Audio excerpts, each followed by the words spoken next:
So to talk more about this, I am joined in studio by Nelly Kranz, Strategic Alliances and Investors Relations at Innov'Nation. Nelly, thank you so much for joining us.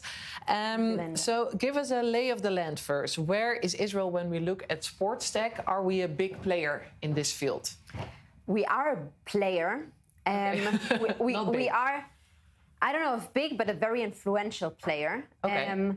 When we look at sports tech already for a couple of years, Innov'Nation has been around for more years than the framework and the term sports tech was talked about outside of Israel. This is when Innov'Nation was a global hotspot here in Tel Aviv for 6 years in a row. And we have, you just mentioned, iBrain Tech, a lot of other fan engagement solutions and athlete performance solutions coming out of Israel that are definitely making their way into elite sports all over the globe.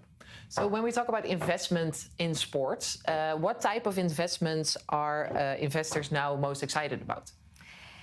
So there's a lot happening and the landscape is shifting. We're looking now, it's still in the very beginning, at women's sports. That is very hot. Now with AI stepping up the game, you can imagine how many scouting and training solutions there are starting in the market now in this space. So all the data and analytics, scouting, that's a very hot space to look at right now. Okay, so that's good for the viewers at home to know that this is where they can invest in if they want to.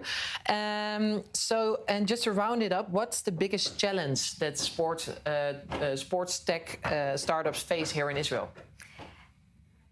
What's the biggest challenge to face in Israel? I think the big challenge is to go outside. Here you have a lot of great clubs that are letting you test, which is a huge opportunity for clubs. They're both in football and basketball. If you look at it, you have clubs that really, even though they're playing in the top tier leagues, they let startups in.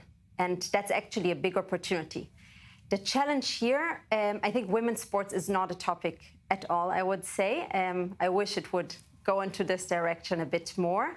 Fan engagement, it's a small country, right? It's a small audience. So yes, a startup needs to look at a global scale, to look abroad and to get also the numbers straight and not just, not just the smaller clubs here in the country. Yeah, well, I think when it comes to Israel, it's not known for our sports performances. So definitely not, but I can tell you from the Olympics point of view that tech is making a huge difference.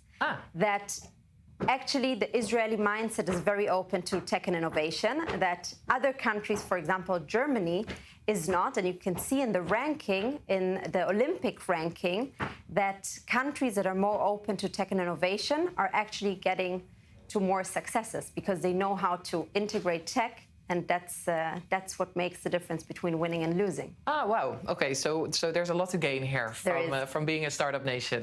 All right, Nelly Kranz, Strategic Alliances and Investors Relations at Innov'Nation. Thank you so much for being with us. Thank you. Now let's turn our attention to a concrete example of sports tech right here in Israel.